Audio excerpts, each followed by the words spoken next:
সবাইকে স্বাগত এটি নিউজে। আপনারা দেখছেন Kazi and Kazi T presents happening point. আপনাদের সাথে আছি আমি আকাশ এহসান। দর্শক, ঠিক এই সময় আমরা হাজির হয়ে যাই Kazi and Kazi T presents happening point নিয়ে নতুন একটি বিষয় এবং নতুন অতিথির সাথে। আমাদের আজকের বিষয় অ্যানথ্রাক্স এবং জিকা। আমাদের সাথে এই বিষয়ে কথা বলতে উপস্থিত আছেন মেজর ডক্টর খসরুজ্জামান, ঔষধ বিজ্ঞানী এবং কলামিস্ট। স্যার, আপনাকে স্বাগত জানাচ্ছি। জি, ধন্যবাদ। দর্শক, যেমনটি বলছিলাম, বাংলাদেশের জনস্বাস্থ্য এখন এক চিন্তার এবং উদ্বেগের বিষয়। চিকুনগুনিয়া, ডেঙ্গু এ নিয়ে টালমাটাল আমাদের স্বাস্থ্য ব্যবস্থা।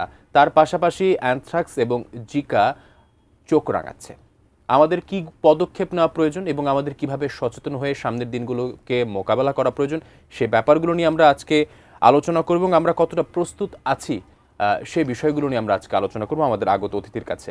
প্রথমেই আপনার কাছ থেকে জানতে চাচ্ছি, বর্তমান যে স্বাস্থ্য ব্যবস্থা, ডেঙ্গু, জি, চিকুনগুনিয়া, এ থেকে আমরা এখনো প্রপারলি উত্তরণ ঘটাতে পারিনি বা স্বাস্থ্য ব্যবস্থার নজিরবিহীন কোনো পদক্ষেপ দেখাতে পারিনি। এখনো মানুষ মারা যাচ্ছে বা আক্রান্ত হচ্ছে। সেই ক্ষেত্রে এই অ্যানথ্রাক্স, জিকা, বর্তমানে যে স্বাস্থ্য ব্যবস্থাকে আপনি কিভাবে দেখছেন? জি, ধন্যবাদ। অ্যানথ্রাক্সটা কি আমার মনে হয় যে একটু আলোচনাটা হয়ে যাওয়াটা খুবই প্রাসঙ্গিক। একদম। অ্যানথ্রাক্স একটা ব্যাকটেরিয়া বাহিত রোগ, অণুজীব। তো সবচেয়ে দুঃখের বিষয় হচ্ছে এই ব্যাকটেরিয়াটা 100 বছর পর্যন্ত বাঁচতে পারে। তো ধরা যাক মাটিতে সেটা পড়েছিল একটা ব্যাকটেরিয়া 50 বছর আগে, সে বাঁচবার জন্য চারিদিকে একটা আবরণী তৈরি করে, তাকে সিস্ট বলে। এই শব্দটা আমরা কম বেশি অনেকে শুনেছি। গবাদি পশু, গরু, ছাগল, ভেড়া এই খাওয়ার সময়, ঘাস খাওয়ার সময় ওই যে আণুবীক্ষণিক সিস্টটাকেও সে খেয়ে ফেলে। খেয়ে ফেলার পর গরুর পেটে গেল, যাওয়ার পরে ওই এনজাইম দ্বারা, পেটের বিভিন্ন রস দ্বারা সিস্টটা খুলে গেল, দিয়ে ব্যাকটেরিয়াটা উন্মুক্ত হয়ে গেল। এবং এই গরুর পেটে সে বা অন্যান্য গবাদি পশু যেগুলি বললাম, এগুলোর পেটে সে লম্বা কিছুক্ষণ সময় থাকতে পারে। আচ্ছা। এবং ওই গবাদি পশু আক্রান্ত হয়ে গেল। আক্রান্ত হলে কতগুলি লক্ষণ থাকে, এটা খুবই গুরুত্বপূর্ণ। তাহলে পর আমাদের ধারণা পরিষ্কার হবে যে আমার বাড়িতে অ্যানথ্রাক্স ঢুকে গেছে। একটা হলো যে এই গবাদি পশু জ্বর মতো লক্ষণ আসবে। জ্বর আসে যারা খামারি, ওনারা বুঝতে পারেন এটা। এবং তার শরীর একদম লিটারে কাঁপবে। আচ্ছা। এবং গায়ের যে লোম এগুলি খুলে খুলে পড়বে দৃশ্যমান ভাবে, অনেক লোম। এবং সবচেয়ে যে জিনিসটা হবে সেটা হলো কালো আকারের মল, একদম সেটি মলদার ছাড়াও মুখ, নাক ইত্যাদি দিয়ে টাটকা ভাবে পড়বে। আচ্ছা। এগুলি খুবই দৃশ্যমান একটা বিষয়। এখন তাতে কি ঘটনাটা ঘটে গেল, ওই গরু বা ওই গবাদি পশুটা আক্রান্ত হয়েছে, এটা বোঝা গেল। এখন যিনি এই গরুটাকে নিয়ে নাড়াচাড়া করেন, তিনি বুঝে হোক না বুঝে হোক, আমরা সে আলোচনা হয়তো আসবো, এই গরুটাকে বিক্রি করে দেন, অথবা তিনি নিজেই এইটাকে, এটা তো মারা যাচ্ছে সে বুঝতে পারছে, তখন সে এটাকে জবাই করে হয় খাবার চেষ্টা করেন, নাহলে বিক্রি করার চেষ্টা করে। জবাই যখন করলো, এই যে তার টাটকা রক্ত বা মাংস যেগুলি আসলো, জবাই করবার সময় বা এই যারা এই কাজগুলি, তাদের সাধারণত কিছু ওপেন উন থাকে, চামড়া তার নিজের একটু কাটা থাকে বা কিছু একটা ছেলা থাকে, একটা অংশ খোলা থাকে। এইটা দিয়ে ওই জীবাণুটা শরীরে ঢুকে গেল, মানুষের শরীরে ঢুকে গেল। তাহলে ছিল নিচে প্রকৃতি থেকে এনিমেল থেকে যদি আসে তাকে আমরা জুনোটিক ডিজিজ বলি, প্রাণী থেকে যেটা মানুষের আসে। অর্থাৎ গরুটা না থাকলে কিন্তু মানুষের হবে না, গরু থেকে আসতে হবে, মানে গবাদি পশু থেকে। এখন মানুষের যে আসছে, মানুষের আসার ফলে এইটার যে লক্ষণগুলি, এই লক্ষণগুলি আবার খুব সুনির্দিষ্ট লক্ষণ না। আচ্ছা। এইটা একটা সমস্যা হয়।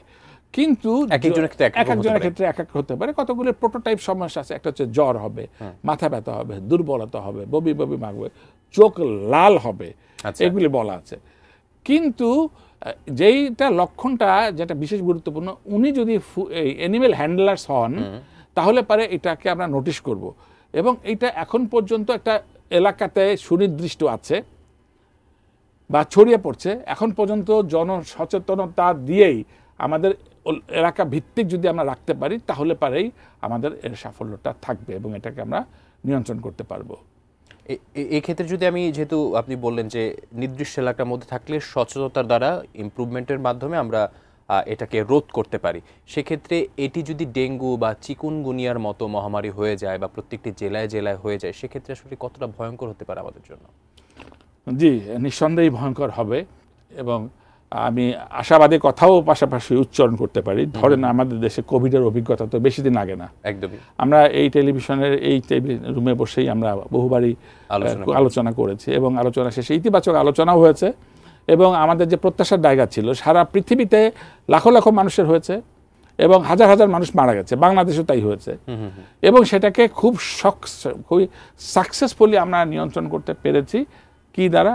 ভ্যাকসিনেশন দ্বারা। যখন কোভিড ভ্যাকসিন আসলো তখন এটা নিয়ন্ত্রণ হলো। সম্ভবত আমি যেটা খুব পরিষ্কার করে বলতে চাচ্ছি যে এখানে ভ্যাকসিনের ভূমিকা আছে।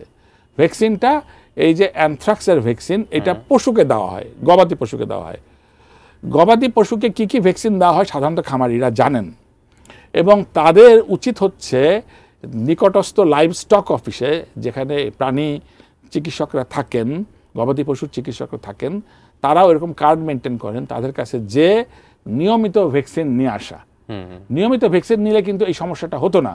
অর্থাৎ আমি বলতে চাইছি যে ওই যে জীবাণুটা যদি সে খেয়েও থাকে, তার শরীরে যদি আগের থেকে দেওয়া থাকতো, তাহলে পারে তার এই লক্ষণ প্রকাশিত হতো না বা সে অসুস্থ হতো না। প্রকারান্তর মানুষ যিনি খাচ্ছেন বা যেটা গ্রহণ করছেন তারও হতো না। তাহলে পারে ওই ভ্যাকসিনটা দ্বিতীয় কথা হলো যে ওই যে মাংসটা উনি লোভে পড়ে হোক, অর্থনৈতিক দায় হোক, অজ্ঞতা থেকে হোক, উনি তো মাংসটা বিক্রি করে দিচ্ছেন। একা তো একটা গরু খাওয়া সম্ভব না, একদমই না। এখন যেটা বিক্রি করছেন এইটা উচিত তো সবসময় যে ভেটেরিনারিটা সার্টিফিকেট থাকে।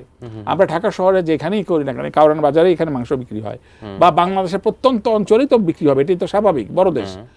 তার আগে একটা ভেটেরিনারি সার্টিফিকেট মাস্ট।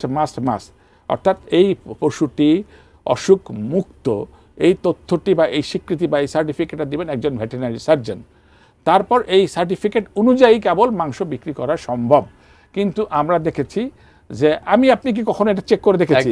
তাহলে এটা জনস্বাস্থ্য বিষয়ে আমি ভোক্তা হিসাবে আমি তাকে 16 আনা টাকা দিচ্ছি, কিন্তু আমার যেটা রাইট, আমার পরিবারের স্বাস্থ্য, সেটা আমি বুঝে পাচ্ছি না। অর্থাৎ আমাদের একটা বড় তথ্য এখান থেকে গেল যে ভেটেরিনারি সার্টিফিকেটটা আমাকে অবশ্যই নিশ্চিত হতে হবে। দেখেন আমাদের কিছুদিন পরে আবার ঈদ আসবে, তারপর আবার কোরবানি ঈদ আসবে। কোরবানি ঈদে কি হয়? ব্যাপক পশু সমাগম হয়, এবং আমাদের ধর্মীয় রিচুয়ালস, নৈতিক দিক থেকে সবকিছু মিলে আমরা কোরবানি দিব। আচ্ছা, তখন কি আমরা এই কথাটা প্রায় শুনি না যে মোটা তাজাকরণ? আমরা দেখতে পাই যে ব্যাপক চর্বি আলা গরু তখন আমদানি হয়।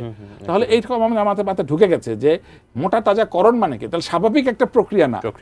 স্বাভাবিক প্রক্রিয়া ছাড়া কৃত্রিম কিছু ঔষধ খাইয়ে দেওয়া হয়। এবং এই সময়কার তথ্য প্রযুক্তির যুগে একটা ওষুধের নামও আমরা শুনে ফেলেছি, তার নাম হচ্ছে স্টেরয়েড। এবং আমরা এটাও কম বেশি জানি যে স্টেরয়েড ওই যারা অ্যাথলেট তারা নেন, তার মানে এটা শরীরের জন্য অত্যন্ত ক্ষতিকর। এবং এই অ্যাথলেট ওইগুলি তাকে মোটা তাজা করার জন্য এটা স্টেরয়েড। আমাদের ভিতরে মনস্তাত্ত্বিক একটা ব্যাপার আছে, পশু অসুস্থ মানে তাকে জবাই দিয়ে দাও। জি, এই বিষয়ে একটু আলোচনা করব একটি বিরতির পর। দর্শক, আপনারা দেখছেন Kazi and Kazi tip presents happening point. সময় হলো একটি বিরতির, সাথেই থাকুন।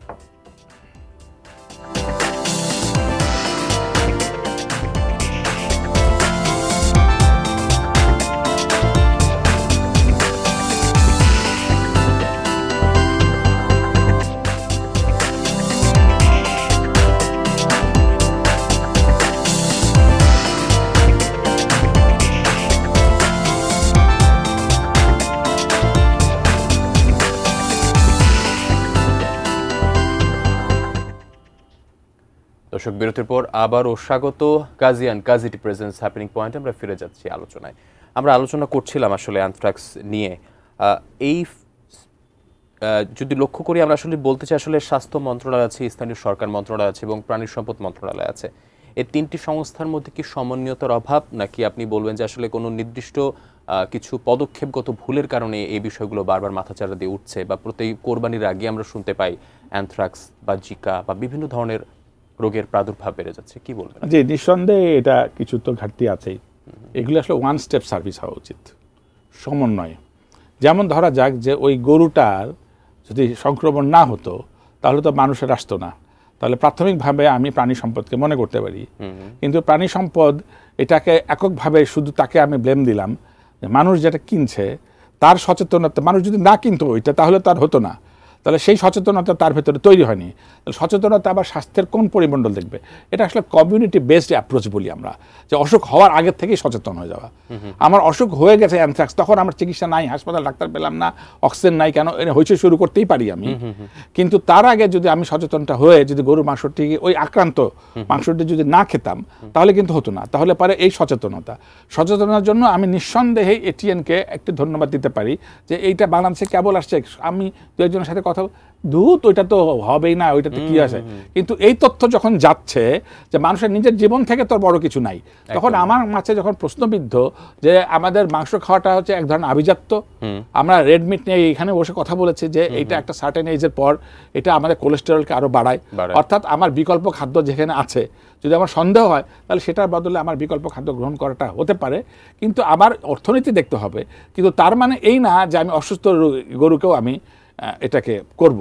দুই হচ্ছে যে ল এনফোর্সিং এজেন্সিকে আমাদেরকে অ্যাক্টিভ হতেই হবে, যে আমরা দেখতে পাচ্ছি যে এত আলোচনার পরেও বিক্রি হচ্ছে, এবং যতটুকু সরকারি প্রতিবেদন, এটা তো টিপ অফ দ্য আইসবার্গ।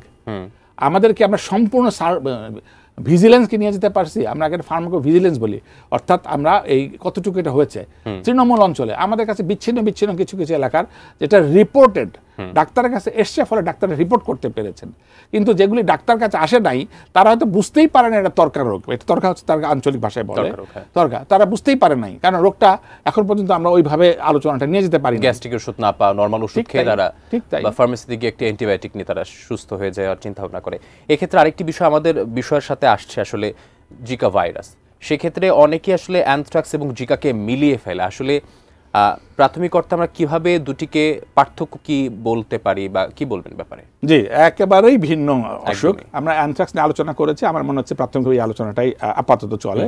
এবার জিকাটা দেখি। জিকাটা রাদার মানুষ ভুল করতে পারে বা ইয়ে করতে পারে, সেটা হচ্ছে ডেঙ্গু এবং চিকুনগুনিয়া। কি দুটোই হচ্ছে মস্কুইটো বাহিত রোগ। অর্থাৎ আমার যদি ডেঙ্গু থাকে, আমাকে যদি ওই এডিস মস্কুইটোটা কামড়ায় এবং আপনাকে যদি পরবর্তী কামড়ায়, ওর এই রক্তটা আপনার হবে। ঠিক জিকাটাও একইভাবে আমার যদি থাকে তাহলে পরে আমাকে যদি কামড়ায়, সেটা নিয়ে আপনাকে যদি দংশন করে তাহলে পরে জিকা হবে। আচ্ছা, আমরা ওইসব বলেছি এটা ব্যাকটেরিয়া ঘটিত রোগ। এই অ্যানথ্রাক্স এটা হচ্ছে ভাইরাস ঘটিত রোগ। এবং জিকার আরেকটা সমস্যা হলো যে জিকা এর পাশাপাশি, মশার পাশাপাশি আবার যৌন রোগও বটে, অর্থাৎ এই দ্বারা আক্রান্ত হতে পারে। সবচেয়ে যে জিনিসটা ক্ষতিকর বা ভয়ের বিষয় সেটা হলো যে মায়ের ভেতরে পেটে যদি সন্তান থাকে, মাতৃগর্ভা যদি উনি হন, তাহলে যদি তার জিকা হয় তাহলে পারে মাইক্রোকেফালি হতে পারে, অর্থাৎ পরবর্তী সন্তানটি মাথা ছোট হতে পারে। কি ভয়ঙ্কর একটা ব্যাপার, খুবই ভয়ঙ্কর। তাহলে পারে এই জিকাটা দেখতে পেলাম যে মোটটা অনেকটা ডিফারেন্স। এখন দেখেন, আমরা এই টেবিলে বসে বারবার করে ডেঙ্গু নিয়ে কথা বলেছি, চিকুনগুনিয়া নিয়ে কথা বলেছি।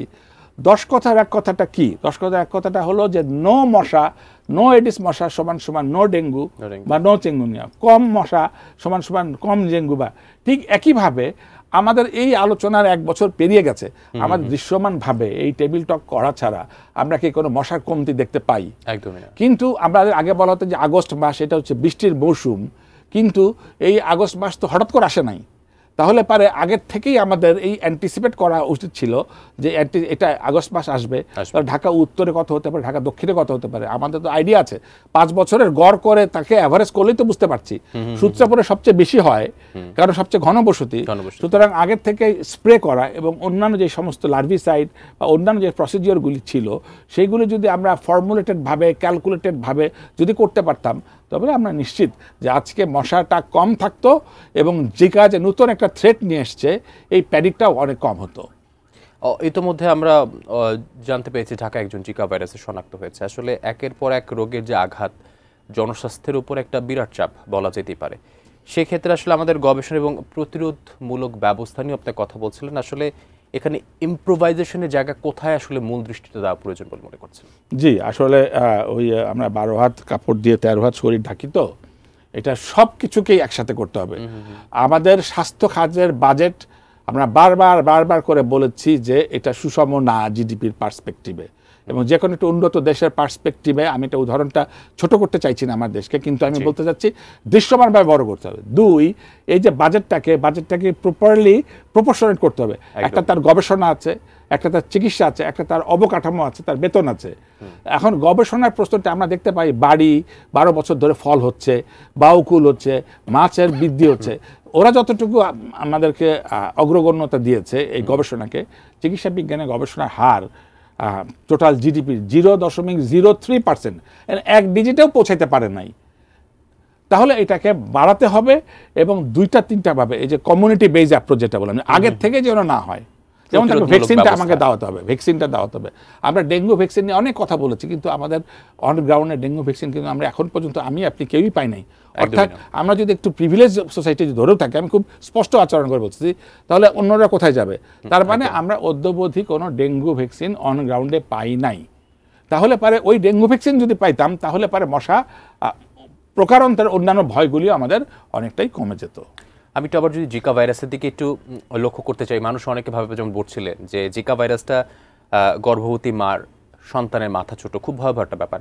অনেকে ভাবে জিকা ভাইরাস মানে হচ্ছে গর্ভবতী মাদের ক্ষেত্রে আসলে আক্রান্ত হবে। আসলে এই ব্যাপারটা নিয়ে যদি আরেকটু বিস্তারিত জানতে চাই আপনার কাছ থেকে, আমাদের কিভাবে পদক্ষেপ নেওয়া প্রয়োজন, কি ধরনের লক্ষণ হতে পারে?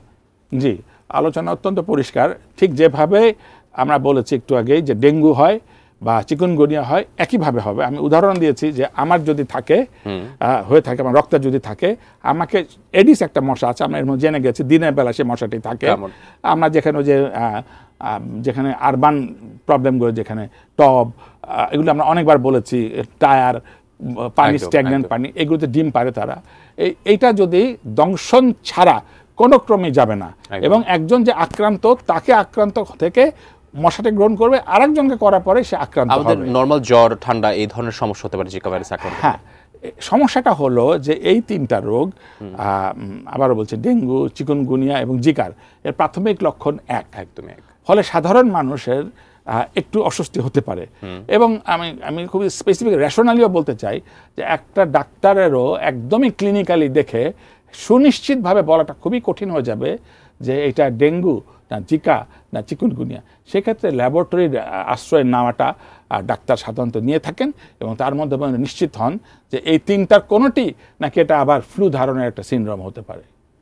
আসলে আমরা যে জনগণ হিসেবে, আমরা তো আসলে দেশ নিয়ে কথা বললাম, বিভিন্ন মন্ত্রণালয়ে কথা বললাম, সাধারণ জনগণরা আসলে কিভাবে নিজেদের সচেতন থাকতে পারে এবং খাদ্যাভ্যাসে কি কোনো পরিবর্তন আমাদের ইমিউন সিস্টেম বাড়াতে পারে কিনা, এই ধরনের বিভিন্ন ধরনের ভাইরাস বা ব্যাকটেরিয়া আক্রান্ত রোগ থেকে আমরা নিজেদের সেভ রাখতে পারি? জি, অবশ্যই। আমাদের লাইফস্টাইল নিয়ে আমরা অনেক কথা বলছি। আমরা কেউ চাই না অসুখ হোক, তারপর আমরা ভালো করি। একদম, আমরা চাই অসুখ না হোক।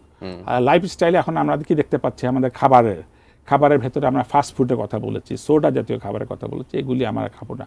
আমাদের এই প্রজন্ম ফাস্ট ফুড, সোডা জাতীয় এগুলো খেতে পছন্দ করে, কার্বসকেই দেয়। এবং রেড মিট একটা সার্টেন এজের পর কোলেস্টেরলের সমস্যা থাকলে তাকে করতে হতে পারে। তার বদলে ফ্রেশ ফুড, আমার দেশি বাতাবি লেবু হতে পারে, দেশি লেবু হতে পারে, দেশি খাবারের মধ্যে থাকি না কেন, সেটা দিয়ে আমার নিউট্রিশন হওয়া সম্ভব। ঠিক তাই। আর ওই যে স্মার্টফোন যেটা হয়েছে, এটা আমাদেরকে আরো আনস্মার্ট করছে। আমার শিশুটি বা আমিও ক্ষেত্র বিশেষ বিছানায় আমার যতটুকু ঘুম দরকার, তার বদলে আমি অন্তত এতক্ষণ সার্ফিং করি যে আমার ঘুমের পরিমাণটা হয় না। ফলে আমার এই আচরণেও কিন্তু উত্তেজনা, অস্থিতিশীলতা এটাও চলে আসছে, এবং শরীরও রেস্ট পায় না।